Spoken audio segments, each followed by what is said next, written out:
is Scissors, and this is Splitting Hairs.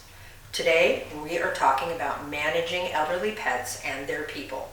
It's a super delicate topic, and it's very, very intricate, and we have to be sensitive.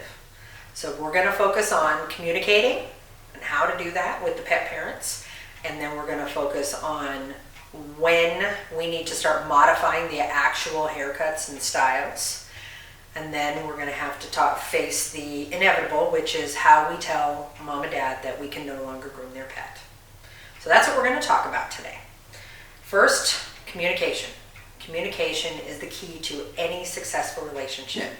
And when it comes to giving feedback to the family that isn't the best and news that they want to hear, it's really difficult, and we need to be very sensitive, but we need to be clear and we need to be honest. It's super important that they understand that we care, and that's why we're sharing this information with them. Most of the time, we're doing things that mom and dad never do at home, and the family has no knowledge that their pet is struggling during it. So when we face this point in time where they are elderly and they can no longer handle the norm, it's when we start paying attention to those things and we start telling mom and dad. So the communication needs to start first and foremost with just mentioning at the end of a grooming appointment what their experience was like. When you are noticing, you have to pay attention. These dogs that have been on your table for years and years and years, and you know them inside and out, now you're noticing that they're having a hard time. Maybe they're sitting more than they used to. Maybe they're arguing on certain things more than they did ever before. And that is when we start to mention these things to mom and dad. Not beating them over the head and saying, oh my gosh, it's terrible, or it's this or it's that. No, we just mention it. Hey, I noticed today. Very gently and very sincerely, I just noticed that your baby had a little bit harder time today, and that's out of the norm for them. And when they say, why? What do you think that could be? That is your open door to give them clear communication, to start the process of preparing them for the inevitable. And you're going to give them all that information. You're going to tell them, well, we're starting to see the signs of your dog getting older. It's natural. It's the progression. We expect it. It's nothing to freak out about. It's not an emergency. We just want you to be aware of it because it is something we have to start paying attention to. And that's when your conversation can turn into what they can start to expect of their elderly dog, what the progression is going to look like. And you're going to get lots of questions. Be prepared to answer them. What's your protocol in your salon? How do you handle those situations? What you have tried in the past, or it depends on the degree of where they're at. But when it first starts, it's just really, really critical that you address it and you touch on it. Let them know, make them aware, be honest and sincere, be sensitive and understanding, because it's difficult for people to hear that. They don't want to hear that their baby's getting older. They just think that they're sleeping a little bit more. So we really have to be gentle with how we address it, but make sure we're addressing it. Each visit they come, just give them an update. Oh, she did really good today. She did all right. Great. She didn't do so good this time. She had a hard time. Or he really struggled with the drying today, or he really had difficulty with this. And then you address that, and they're going to ask questions about, what do we do? What do we do? And you give them feedback and give them advice. Let them know what they can do. Sometimes that's things like they need to come a little bit more often so that we're doing less to them each time. Maybe there's a couple bath and tidies in between before we do a full haircut. Or sometimes it's, we're going to go a lot shorter so that it lasts a lot longer so they don't have to have as much done to them. It depends. It's a case-by-case basis, and you're really going to have to customize it to that dog and that coat and that family and what the dog's showing you in signs. So you're going to do that each dog. Have that conversation. Make sure you're touching base every single time they come in. Address it, and it's going to progress. And you're going to tell them that. It's a natural progression. They start to lose strength. They start to lose muscle. Their nerves become more sensitive. Their joints start to hurt. So we start to say these things to them so they're aware of it and they start paying attention. And when they pay attention, they're going to start seeing what you're telling them. They're going to start noticing that, yeah, you're right, I am noticing that they're having a harder time getting up, or that when they go to sit down, they have to really kind of be careful how they do it or whatever, but they're going to start paying attention, and that's what we want. We want them to be a part of that conversation. If we don't address it and say anything, what ends up happening is they are surprised or shocked when we come to them and say, hey, we can't do what we've always done. They don't understand. They don't understand that just like people, their coat and their body changes as they get older, and they have less hair and they start to not look as beautiful as they once did. And so those are the things that we start addressing as they get older, and we just touch on them, let them know so that they're aware and they can start having that as a thought in the back of their head. So we plant that seed so they are thinking about it, and it's there. It's not a problem, it's not an issue, but we are paying attention to it. If you do that, trust me, it's going to be so much easier when you have harder conversations. If you don't, it's like you just kind of hit them with a truck. They aren't prepared, and we want them to be prepared. If they're prepared, they're going to be cooperative, and we want them on our team so that we can make this whole transition and this whole situation as easy as possible, because it's not a fun one. It just isn't. We are at the point where no longer is it just subtle changes. We're noticing bigger changes. We're noticing that they are no longer able to tolerate the brushing, the combing, even sometimes the bathing and the drying, and certainly not the clippers and going down those joints. And when we notice those things start to happen, we've hopefully already started that conversation with mom and dad. They are already kind of prepared. But now we're getting to the point where we have to say, okay, now we're going to start thinking of humanity before vanity. And we are going to put their best interest above our desire for them to look a certain way. Their coat is no longer the same. Their skin, their body is no longer the same. They're an old dog. So we are going to, out of the kindness of our heart, we are going to modify that hairstyle. And we are going to make sure mom and dad get on board with that, because we're doing what's best for the baby. So the baby needs a nice, easy, practical, low maintenance haircut that we can manage quickly and safely, so that we're not putting them through more than is necessary. And that is the conversation you have with mom and dad, that they just have to be realistic about what their pet is going through. And if you are being honest with them and you're being clear with them, they've already heard those things from you, so they're already prepared. If you haven't had those conversations, it's going to be harder for them to hear, because they don't understand why their dog that all its life has been groomed and it's never had a problem, all of a sudden you're telling them that they're having a real hard time. And we don't want that. We want them to get through it as quickly and as painlessly as we can. So when you start using terms like painful, stiff, difficult, that they're not able to do things, that's super helpful. They need, you up the ante on the verbiage, so that if they're not hearing you when you say, oh, they kind of had a hard time, and they don't understand what that means, you're going to have to use a little bit stronger verbiage so that they understand what you mean is they cannot handle it. They could not tolerate it. And when you say these words, they go, whoa, what do you mean? Hold on. It's more serious. And this is serious. We want to be safe. We want to give them the best experience we can safely for them and for us. And sometimes less is more. Sometimes we can't do so much, and we're just going to have to neaten where we can and do the best that we can. And we are hopefully getting mom and dad to understand and be reasonable, and understanding that we're trying to do what's best for their dog. If they are on board with that, it's not an issue.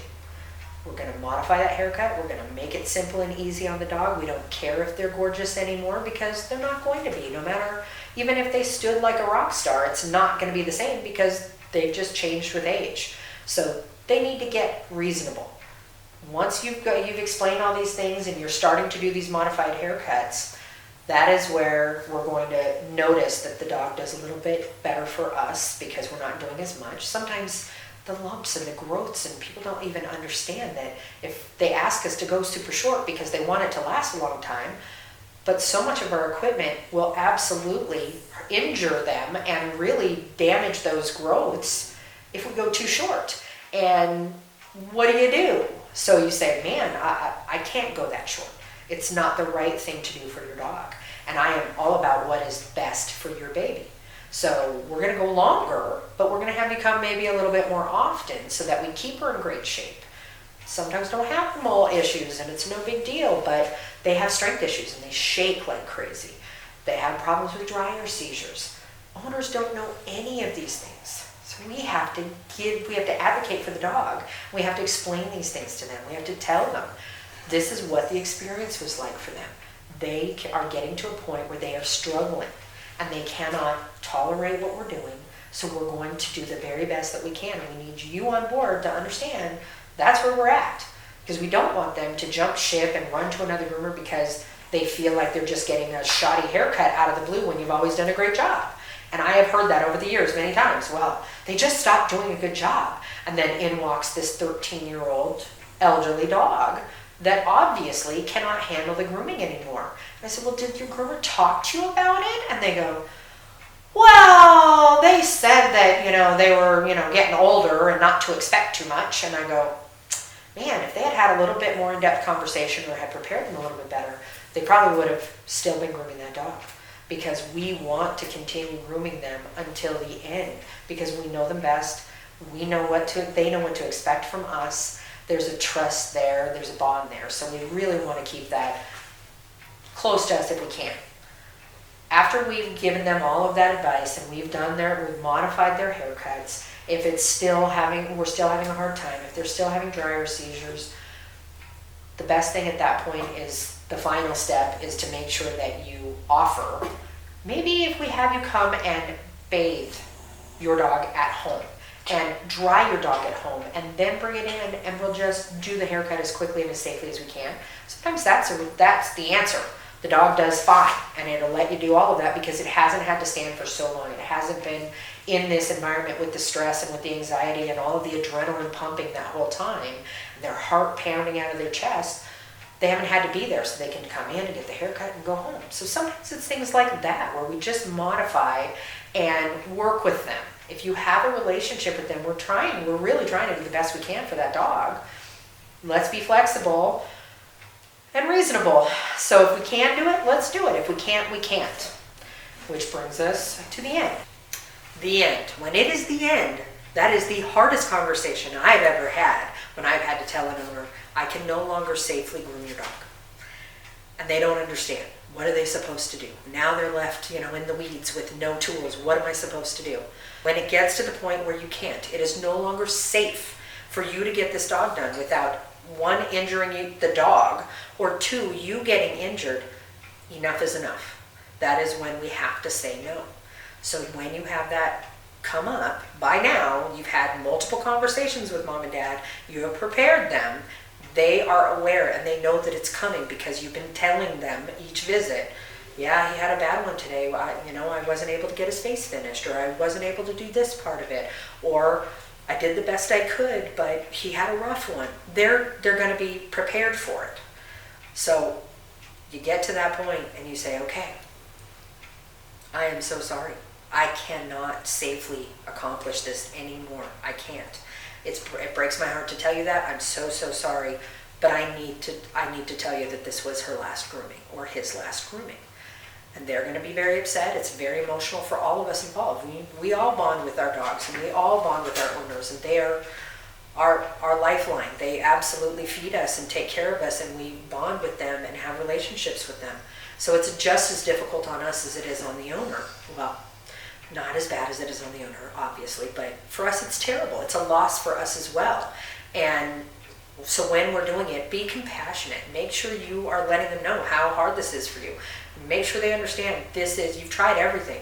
You've exhausted every avenue, and we are at the point where the only option for them is that they're going to have to find a way that they can do it themselves, or they have to take them to a groomer that's in a veterinary hospital. And that way at least they have a support system there medically, so that if the dog has a crisis, there's people there that can handle that and can take care of that.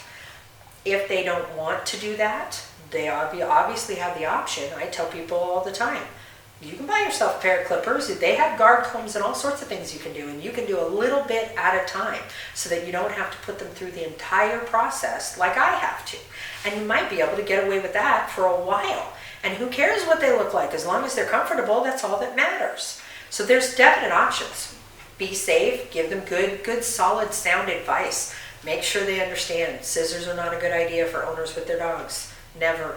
And if they're using clippers, I always recommend that they use guard combs, even the short guard combs, because at least they're not going to be able to catch their skin. And we don't want, a bloody massacre. We're trying to help them. We're not trying to make it harder for them. So I really encourage you to tell them to use guard combs if they can. And if they're not willing to, do it themselves, then encourage them to find. There's so many groomers that are inside vet hospitals nowadays. They're everywhere. And so there's no reason why they can't take that step. And if they don't want to do that as well, then that is when you just have to look at them and say, then I'm sorry. You're going to end up having to put your dog down, because grooming is not going to happen for your dog anymore. It's no longer safe to do it for him, and I can't do that.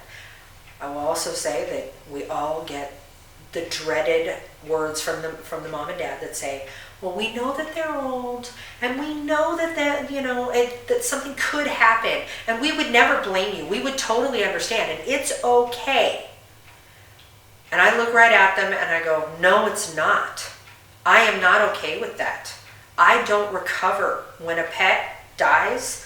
I'm in your salon. You're not going to recover from that. You never will. It will always stay with you. Even if it had nothing to do with you and you did nothing wrong and it was just a fluke accident or it just was their time, I'm not okay with that. I'm not okay with them passing away in my salon. They need to be with you, mom and dad. They need to be in your arms. They need to be in the comfort of their home, or they need to be with you. They don't need to be in a salon, in a kennel, in a stressful environment. They don't need to be there. That's not okay with me.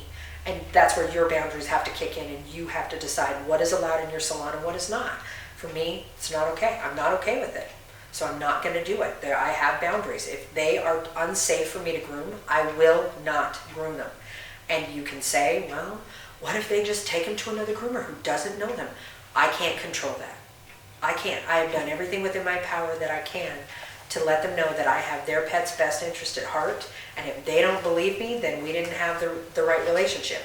If they trust me, then they're going to take me seriously and they're going to believe me and they're going to listen. And it's going to be okay. They're going to make whatever decision they have to. It's their decision to make. It's not mine. All I can do is control my environment, and my environment has to be safe for me and for the dog. It's not about beauty at that point. It's just about what's the best thing for the dog. So as difficult as these conversations are, they need to happen. They have to be started early. As soon as you start seeing signs of age, you need to start those conversations. Make sure that they're aware, and just check in with them on a regular basis and just keep them updated so that they are well aware of where their dog is and how it's going. When it gets worse, keep them on board. Give them options. Make sure you're working with them. We don't want them to jump ship. We don't want them to think, oh, well, they did a terrible haircut, so I just need to find another groomer. No, we need to communicate with you and let you be aware that the reason you're not getting that really nice, beautiful, even haircut anymore is because you can't tolerate it. And if you can't tolerate it, you can't tolerate it. That's just what it is. So we love them and we care for them and we want them to know that all the way to the end, as heartbreaking as it is. And it is. It's heartbreaking. But we have a responsibility to advocate for them and speak for them, because mom and dad are not here. If you have to videotape so that they can see what their dog goes through, videotape.